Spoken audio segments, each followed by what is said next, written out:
Hello दोस्तों, मैं कंचन अपने यूट्यूब चैनल पर आपका स्वागत करती हूँ। एक लाचारी गीत लेकर आई हूँ। हमारी गीत अच्छी लगे तो लाइक शेयर सब्सक्राइब और कमेंट करके जरूर बताना हमारे गीत कैसे लगे।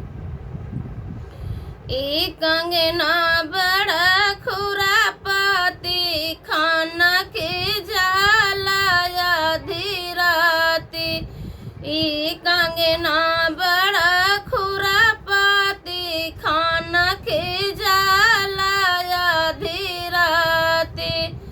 कंगना खाना के सोने सासू मोरी जगी गई। कंगना खाना के सोने सासू मोरी जगी गई। बैठी खाई सुरती तमाकू खाना के जाला आधी राती। खाई बैठी सुरती तमाकू खाना के जाला आधी राती।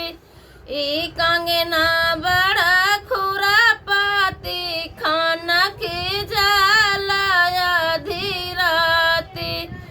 ई कंगना बड़ा खुरापाती खाना के जाला आधी राती।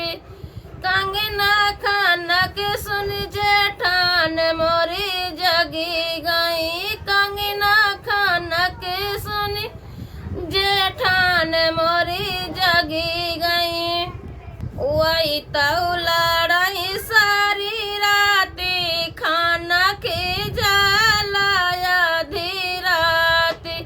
वही तो लड़ाई सारी राती खाना के जाला आधी राती। ई कंगना बड़ा खुरापाती खाना के जाला आधी राती। कंगना खाना के सुनी ननद मोरी जगी गई। कंगना खाना के सुनी ननद मोरी जगी गई।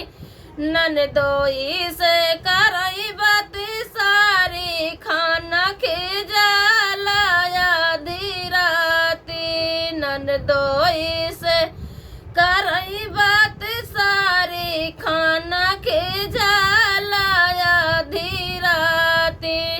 ई कंगना बड़ा खुरापाती खाना के जाला आधी राती। ई कंगना बड़ा खुरापाती खाना के जाला आधी राती। कंगना खाना के सुन देवरा मोरे जगी गे। कंगना खाना के सुन देवरा मोरा जगी गे। जुल्फी झरैया आधी राती खाना के जाला आधी राती। वही तो झरई जुल्फी राती खाना के जाला आधी राती। जुल्फी झरई आधी राती खाना के जाला आधी राती। ई कंगना बड़ा खुरापाती खाना के जाला आधी राती। हमारी गीत अच्छी लगे लाइक शेयर सब्सक्राइब कमेंट करके जरूर बताना।